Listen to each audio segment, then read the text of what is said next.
Hello, I'm Fiona Taylor, and welcome to an Unpruned edition of the Organic Gardening Podcast. Back in August last year, I had the great privilege of being shown around Beth Chatto's Plants and Gardens by head gardener Åsa Gregars-Warg. In this Unpruned, we revisit our tour of all 5 gardens, from the famous gravel garden to the stunning woodland garden. As well as reflecting on Beth Chatto's legacy, we discussed how we can adapt our gardens to promote resilience and withstand changing environmental conditions. If you're enjoying the Organic Gardening Podcast, why not consider becoming a member of Garden Organic and the Heritage Seed Library? If you sign up before April 30th, you'll receive a Ready Sow Grow kit with your membership, containing 6 packets of heritage seeds and a copy of our First Steps to Organic Gardening booklet. Become a member at gardenorganic.org.uk/join.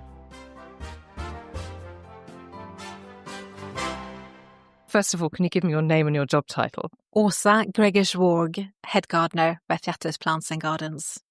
I'm standing in the gravel garden that is so famous and so well known here at the Beth Chatto Gardens, and I'm completely awestruck by it. It just is everything I imagined, and over the top of it is this enormous eucalyptus tree that must have been planted, 40 years ago, Åsa? Approximately 40 years ago. It was planted just before the gravel garden was created in 91-92. So tell me, what kind of possessed Beth to do something with a piece of gravel? Well, you have to remember where we are in the country. So we're actually in one of the driest parts of the country, with an average rainfall of about 500 millimetres per year, or 20.5 inches. And actually where we're standing, you got 5-6 metres of sandy gravel beneath your feet. That's the natural soil. So we've got lots of gravel pits in the area. And if Beth had gardened on a different type of soil, she wouldn't have decided to create a gravel garden. But she was absolutely convinced that she could make a beautiful garden and show people that you don't have to irrigate it, as long as you choose the right plant for the right place. That's really interesting, isn't it? She didn't wake up one day and decide to create a gravel garden. She looked at what she was given. She looked at the surroundings and the environment in which she found herself, and then worked with it. I think you probably get a lot of questions, don't you, from visitors about how they can create a gravel garden. And it's certainly something I've thought about. What would you advise in the first instance? Generally, we just advise that work with the environment and the growing conditions that you have got. Of course, you can, raise a bed if you got very heavy soil, and you can add grit and you can add rubble. But I think plants always do much better if you work with nature rather than trying to fight against it. Okay, so let's have a little walk through, and it's set out in beds, and there's pathways between the beds, but actually the beds themselves are really spacious. You can see lovely sort of rivulets of gravel between the plants, so they really breathe. They're more collections rather than beds, maybe. Well, Beth was very keen to really show off the individual plants rather than cram everything together. She really wanted people to be able to appreciate the individual plants. We have a bone structure that we plant with cistus, ballottas, lavenders, but then we also have spaces in between those plants where we allow annuals and biennials and perennials to come up and sort of soften the palette. Let's talk about the bone structure, because there's a few plants that are really beautifully repeated throughout the garden. So what would be those absolute sort of anchor point plants? Well, you already mentioned the eucalyptus. Beth always talked about painting the sky, drawing your eye up to the sky. In this garden, we really want trees that don't cast too much shade. We also got a couple of Mount Etna brooms, Ginista etnensis. We've got Colorateria, the golden rain tree. So it's really important to have that layer. And then also the middle layer with a lot of taller sisters that are evergreen. And you talked about repetition. That's really key to leading the eye through the design, through the borders. And that can be a particular plant or a color or a shape. Here we're looking at Stipa gigantea, the golden oat grass, which is sort of dotted throughout the garden. Same with Gaura, Lindheimery. We've got lots of robuscums. Earlier in the season, one of the key plants is Euphorbia Caracas wolfenii. There's really lime green, zingy blooms that just brighten up the garden in early spring, together with anemones, bright red anemone fulgens and the pastel colour anemone pavonina. Palette is very kind of desert colours, beautiful kind of silvery foliage, a lot of that late season grass that's turning yellow, but almost kind of silvery yellow. And it is a silver palette at this time of year almost, I would say. It is. Earlier in the year, you have that lushness, a lot more green.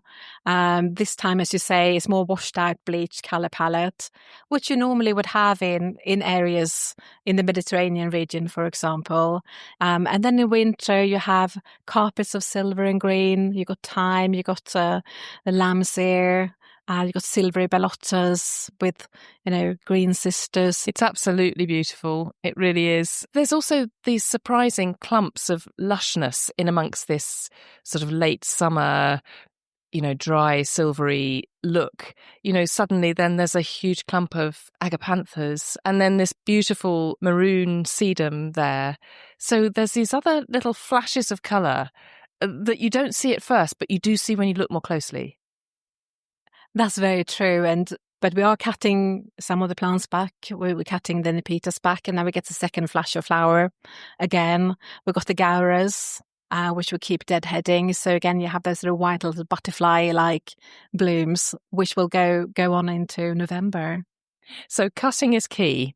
Generally, if something is really struggling, if any of the herbaceous perennials are struggling, we can cut them back. But also just regular deadheading will just keep the show going for much longer. This garden is particularly famous for not being watered, and Beth wrote about it extensively, didn't she? That she would give a little bit of water right at the start if she'd just planted something, but after that it was up to the plant. How does that pan out in reality? Do you water at all in the gravel garden? No, as you said, we only water when we plant, and then the plants will have to survive on what comes from above.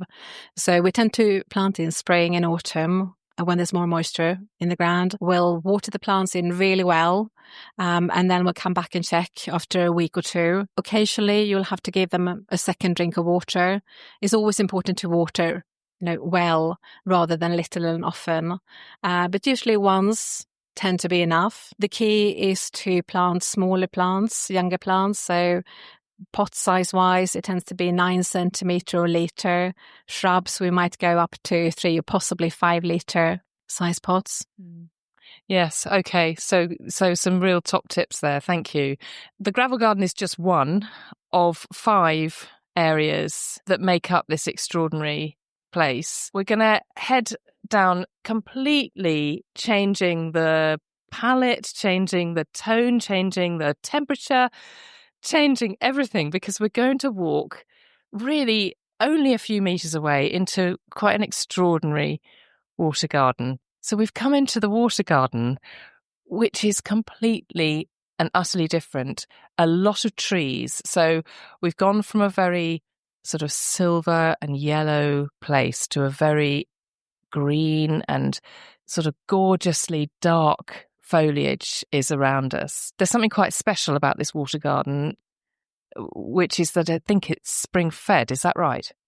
Yes, and that's one of the reasons that Beth and Andrew decided to move to Elmstead Market, where Andrew had a fruit farm.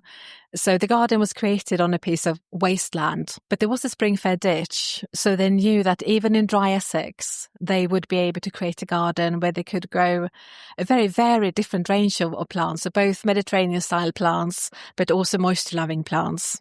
And I mean, we're surrounded now by, ferns and enormous gunneras. I'm going to let you describe them to us, because the thing that's so striking is that these plants have been allowed to become their full selves. They're not too pruned at all. Things are really naturalistic. So can you describe the kind of plants and trees we've got around us? Well, the only trees that were here when Beth and Andrew moved here were the oak trees. So you have these lovely shapes of old oak trees. And then right where we're standing, we got a swamp cypress and a dawn redwood, really sort of drawing your eye up to the sky. Wonderful silhouettes in the winter. Will this redwood get enormous? Because redwoods in my head are vast. It's probably the tallest tree in the garden at the moment, but of course they won't get as large as they do in the native habitat. Beth called them her church spires. And if you come in winter, it's very flat around the ponds. And then just a few months later, in summer, you have these enormous gunneras. You've got the eupatoriums. In the ponds, you have thalia, pontidaria, so very lush green foliage, lots of different textures and shapes and forms. Beth was always very keen on focusing on that rather than flower colour. Ah, that's interesting. Form more than colour. Form and texture and shape. So the planting should really look good even if it's not in bloom. Which it does. I mean, it really does. So whereas actually we often talk about sort of the anticipation of waiting for things to come into bloom, that's not the point here. Ideally, the plants will look great as they sort of burst through the soil in spring, lovely buds. Flowers are obviously, a real bonus, but beautiful foliage. And then ideally nice seed heads as well. But if you were to take a photograph in black and white of the garden, it would really stand out. So it's not so much about the flowers. It's really those sort of subtle nuances when it comes to textures and different colours and shades of green and brown. Tell us a little bit about how you came to be here yourself. So I'm from Sweden originally. And I got into horticulture, but I really, really wanted to work with someone who had created a beautiful garden, who was still alive, and a garden that was open to the public. The gardening season in Sweden is relatively short, and we just don't have these kinds of gardens, I have to say. It tends to be more public parks, and of course, plenty of nurseries and other opportunities to work with. You talk about Sweden and gardening being very different there. Light levels play a part, temperature plays a part. I'm sure lots of other factors play a part. It's interesting to me that you wanted to come here to garden. What's special about gardening in the UK?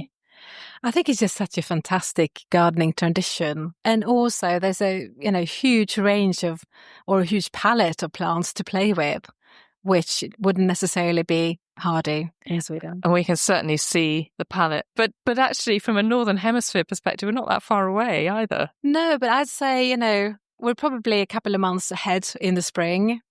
A much longer growing season in the autumn as well. The grass tend to be, green in winter, which never happens in Stockholm.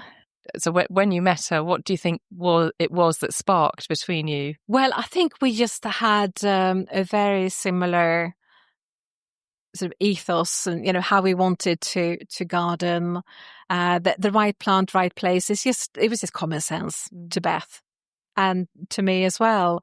But you don't often see that. Beth was so ahead of her time and really not trying to force plants into an area where they wouldn't naturally want to grow. But it was a combination of, she had a fantastic eye for detail and the way she described plants. She really looked at them and observed them. She was a fantastic plantswoman, but she also had the artistic side, the way she put the plants together in such a beautiful, aesthetically pleasing way. And I think that's really what moved me. And it's just a very special feel to the whole garden, It's a very sort of tranquil, beautiful place. And the focus generally seems to be on perennial planting and trees. Certainly in this part of the garden, not so many trees in the gravel garden, but in this part of the garden, you've got a sense of permanence about it, but yet it must have always been under review, and she must have been changing things around and moving things around and those sorts of things, was she? Of course, she always used to say that a garden is not like a painting hanging on a wall. It's constantly changing, it's evolving. The garden is very different in one sense now because a lot of the trees have matured. So where you used to have open, sunny areas with perhaps moist soil, the tree roots are now soaking up all that moisture, and the canopy of the tree is casting shade. So we can't go back and replant what Beth used to grow in that particular area. But then you have other trees that perhaps die of old age, and it just opens up a different window of opportunity to do something different. The main thing is really to stay true to Beth's ethos and philosophy and the feel of the garden, and then let the garden evolve naturally. Beth and Andrew were quite a partnership and had sort of horticulture in their blood, really, didn't they? Although she wasn't trained, but he had a phenomenal knowledge, and between them, they amassed this extraordinary, encyclopedic knowledge of the right plants for this part of the world and for their garden. How much was Andrew involved? Well, Andrew was really key. Although Beth was perhaps the more public persona out of the two, he was really instrumental in creating the garden. He was a fruit farmer by trade, but his real passion was at looking at where do garden plants come from in the world, what plant communities do they grow in. So Beth could really go to him and he would suggest and advise when it came to what plants, would be suitable for the different areas of the garden, whereas she was the more creative, artistic one. So they worked really well together. Yeah, and you can tell that actually, just having read her books myself, that there's a huge amount of sort of mutual respect and sharing of knowledge and ideas. And they built this lovely house, which is right in the middle of the garden, and just very much in keeping. A low house, it's all about the garden, it's not about the house. It doesn't block anything. It's sort of an inverse of what normally happens. People build a marvelous house and then put a garden around it. This is sort of the other way, isn't it? Well, I think Beth spent most of her time outside, so this was really her passion. So the house is sort of Scandinavian style, 1960s style, with lovely views through those huge windows overlooking the water garden. But both Beth and Andrew preferred much to focus on the plants rather than actually the house. We're standing under a giant gunnera. I think this is the closest I've ever been to such a magnificent gunnera. It's, it's sending up its extraordinary kind of spikes, which I assume are its flowers or its seed heads. That's the seed heads coming up. So gunnera is now on the invasive list, so it's not something we sell. So we make sure we're going to remove the seed heads, although it's never seeded around here. But obviously we grow it in a very responsible way. Because, of course, it was very much a desirable garden plant not so long ago. Absolutely. And I still think it's, one of the most sort of intriguing and spectacular plants you can grow if you got a damp soil. But with so many plants, as the climate is changing, we need to be responsible the way we garden. Yeah, definitely. And what have you noticed here about climate change in general? In some ways you think, well, a dry garden was very much sort of ahead of its time, which it was. But of course, it's not the only answer, is it? There are many things we have to consider. What are you noticing? What are you changing here in response to climate change? I think it's just the unpredictability that we really noticed. We got very strong winds today, which, we rarely used to have windy summers. We had a really wet winter, extremely wet. The gravel garden actually coped very well because it's so free draining. So all the water just drains through, and the planting looked a bit lusher, but it wasn't really a problem.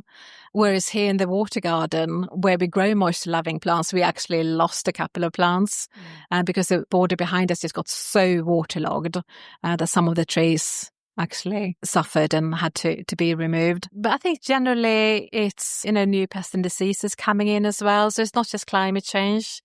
I think we just need to look at more resilient plants. Anyone planting a new garden, tough resilient plants is the way to go.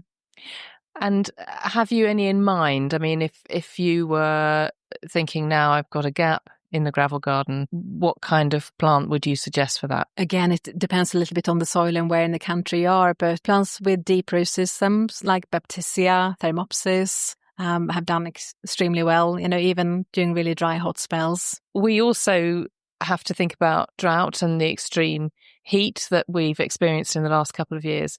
What effect did that have on the garden? It has really affected some of our trees, especially the amelanchiers that we grow. We lost most of our sorbus, the rowans. So we're looking to future-proof the garden. And this is now a mature garden as well. So some of the trees are already coming to the end of their natural lifespan. So we're really looking at finding something that can cope with possibly very cold winters, but also really hot summers. We're going to walk onto the woodland garden in a minute, but there's obviously a real dedication to and realisation of the importance of trees here that Beth and Andrew introduced, just beyond the native oak, so many other types of trees. They planted these trees decades ago. Some are coming to a natural end. That's quite a responsibility, isn't it, on you to think about what you're going to plant next? It is, and it's sometimes difficult to establish a young tree as well while you've still got the old tree in place. There's so much competition.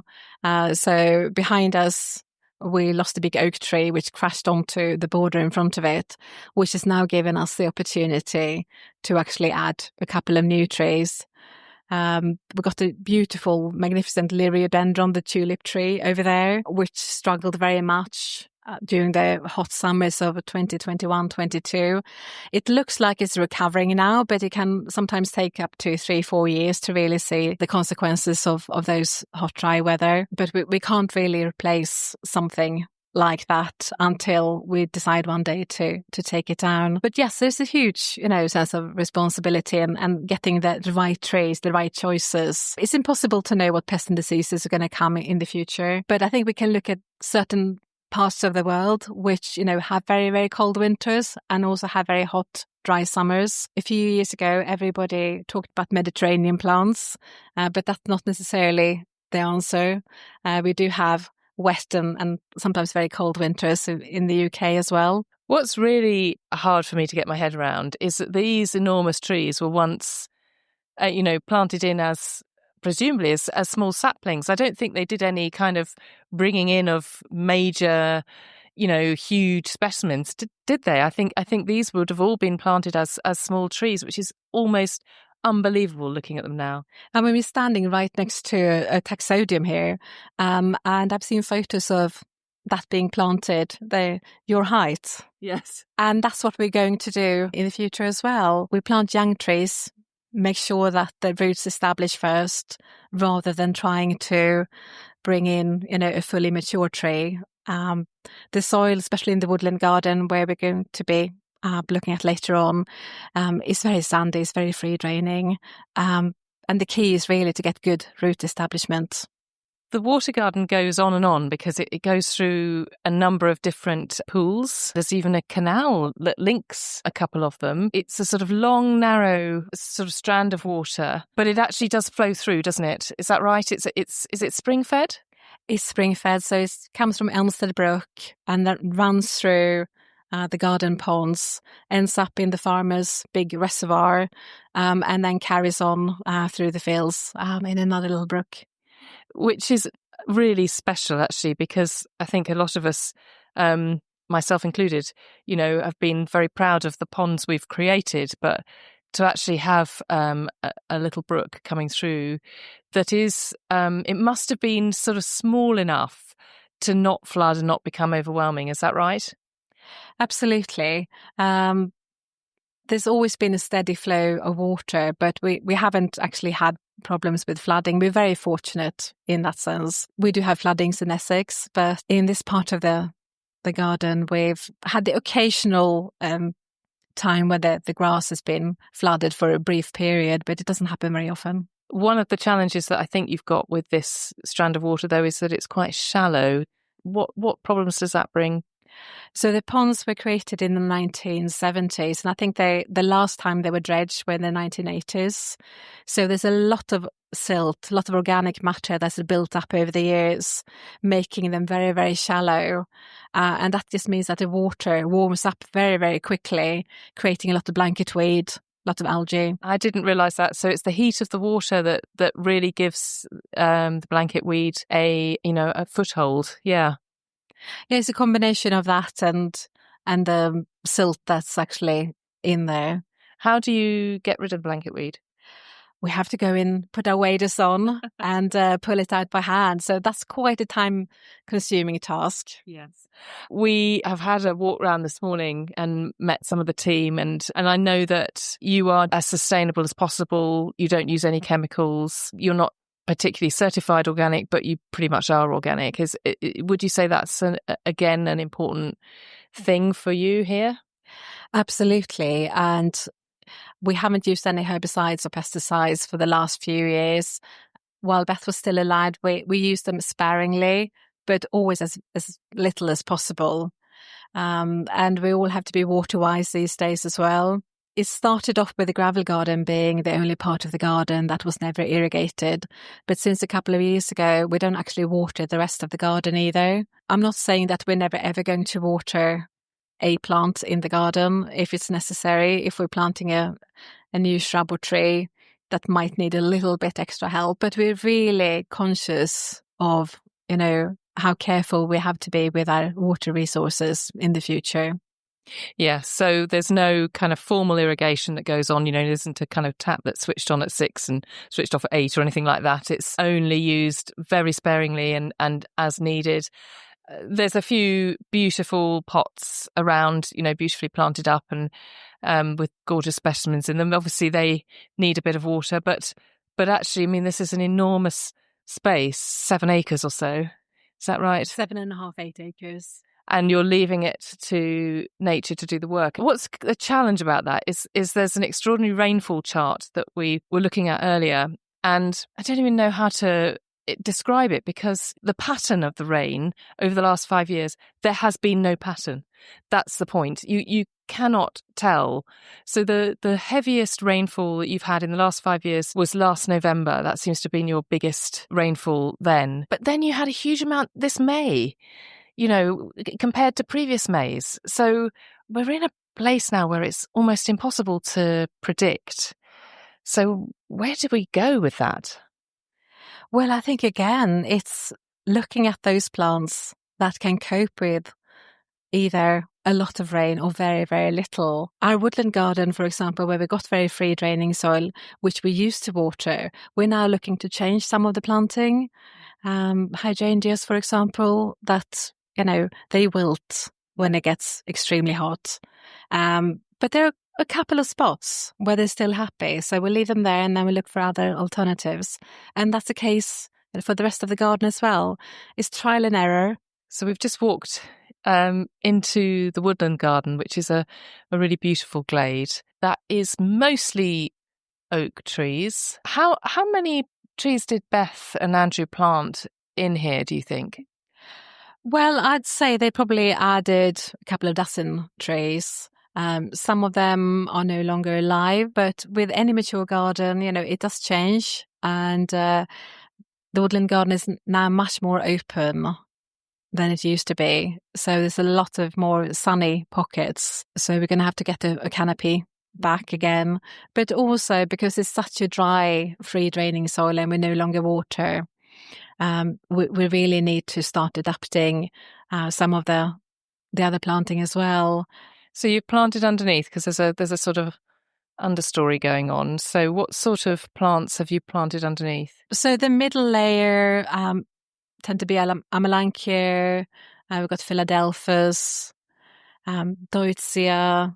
We've had quite a few hydrangeas in the past, which are not necessarily suitable anymore. You've got a witch hazel and Corners mass. And then you've got the ground covers. So this is a beautiful garden in sort of late winter, early spring, with the snowdrops starting off the season. And then you have the trilliums and erythroniums and hellebores. This time of the year is more of a quiet time, just green carpets of vinca and ivy, symphytum, and this ground cover wine and clematis sort of sprawling across the surface. It's a lovely kind of really naturalistic space. It doesnn't look like anybody planted anything deliberately. It really does feel as though it's always been here. When Beth first created it, it was more of a tapestry, but over the years we've allowed some of the plants to take over a little bit, and with such a small team, it's about 7.5, 8 acres we're looking after, and there's 3 of us full time, 1 part time, and 1 apprentice. So we've just had to let the woodland kind of do its thing, whereas we focus on maintaining the gravel garden, which is a different type of garden. And if you let the plant just self-seed there, it would just look very, very different. Whereas this really suits the woodland garden, I think. We are just walking round to the reservoir garden. So the reservoir garden is completely different. I think you were dealing with, again, very different conditions. We're on a 7-acre site, and we've gone from dry gravel sand to dry woodland to pretty moist wetland. And now we are somewhere in between all that. So describe the conditions here in the reservoir garden. So the reservoir garden is sitting between the water garden and the woodland garden. So it's much higher up than the water garden. And the original soil was very much like the gravel garden, very free draining. When they excavated the reservoir, which was used to irrigate Andrew's fruit farm, it now belongs to the neighbouring farmer, and he uses it for the same purpose. But all the clay that came up was actually used. Beth decided to spread it across the borders here, trying to make it a bit more moisture retentive. But it wasn't really mixed properly. So it would just turn into concrete in the summer and then be very, very wet and sticky in the winter. So when we redid this area, it was replanted in 2017, so we started preparing the soil a few years before that, and added a lot of organic matter, mainly spent mushroom compost, and just trying to sort of break up the clay.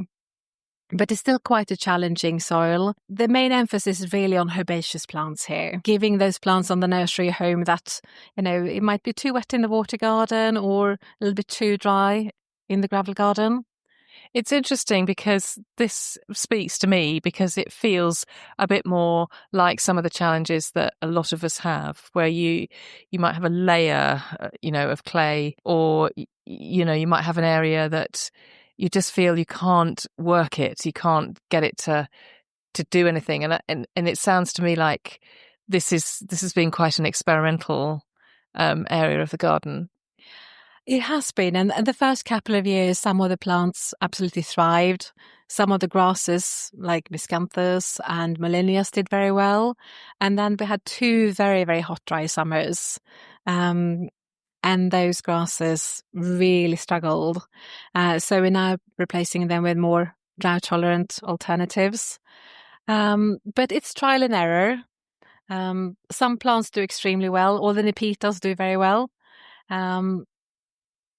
Other plants do well on a normal year, but then you have a very wet or very, very dry year. So it gives us an opportunity to really look for those resilient plants and sort of come up with a palette that will then be able to recommend to customers in the future.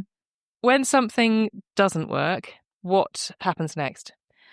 Well, we can try a plant once or twice, but if it doesn't work, we're really looking for good garden-worthy plants that perform well. But that just gives us the opportunity to try something different. It's always an opportunity, isn't it? Yeah. I think, we talk to a lot of gardeners and all of us would probably be able to name 2 or 3 plants that we know always do extremely well in our garden. And sometimes you don't go beyond that. You kind of think, oh, nothing else will work. But what I love about here is that you've just tried hundreds and hundreds of plants and in all sorts of different settings. And if they haven't worked in one setting, you can move them into another setting. We're just about to approach the final of the gardens, and it's the Scree Garden. And it's actually a bit of a replication in a way of the gravel garden because it's the same soil type. But actually, Beth had very different ideas about this garden. It's right next to the house. Can you describe it? Because I think it really is very special. So it's a series of raised beds. And after Beth created the gravel garden, she noticed that some of those smaller alpine plants got trodden on in the gravel garden, or you would simply notice them. So by planting them in these raised beds, it's more like a little jewellery box with little gems that you can appreciate. And it's also very relatable, I think, for most, home gardeners, that, you can take a piece of this home with you and recreate something similar. It's all in miniature. It's really inspiring, actually, because, yes, you could create something yourself and take a bit home.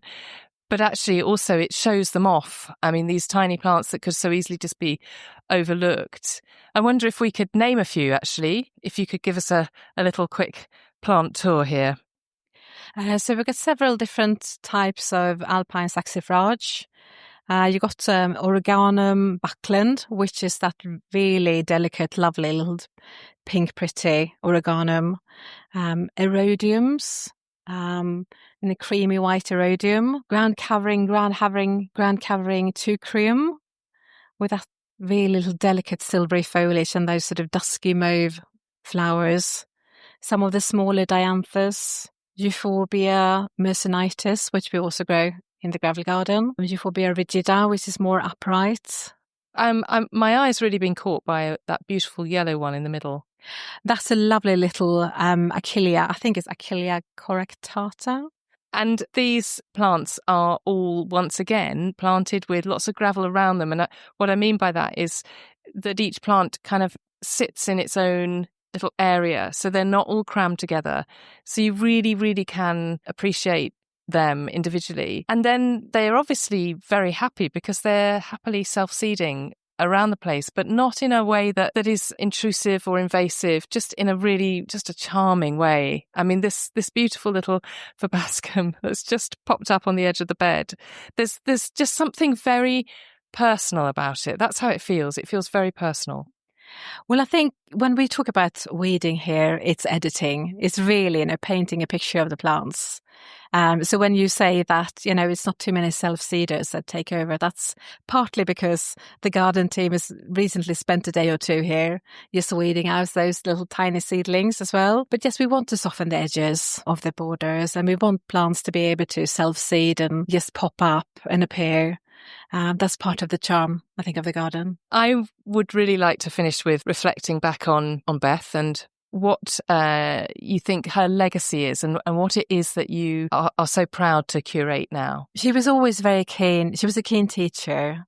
And, we want to be able to bring the garden, into the future, but also the message, the right plant, right place.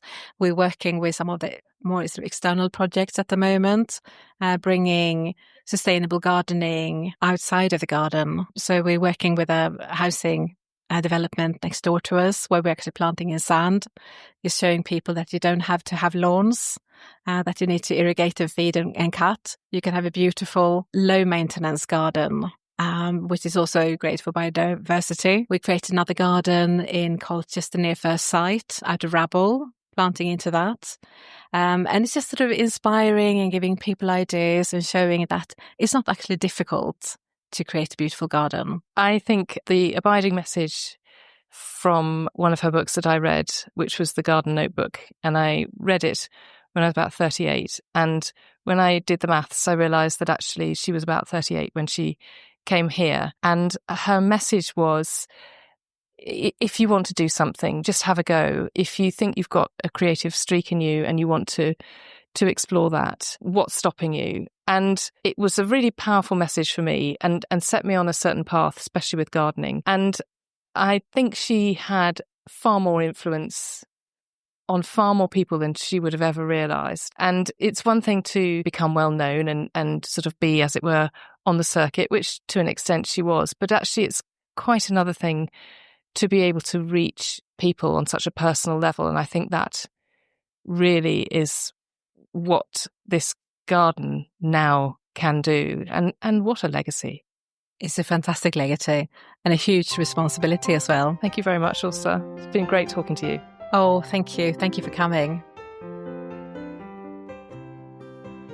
Thanks for listening to this month's Unpruned. Be sure to come back at the beginning of April for the next edition of the Organic Gardening Podcast, where we'll be chatting with garden writer and author Kate Bradbury. Thanks to Kevin MacLeod for the music, and we'll see you next time.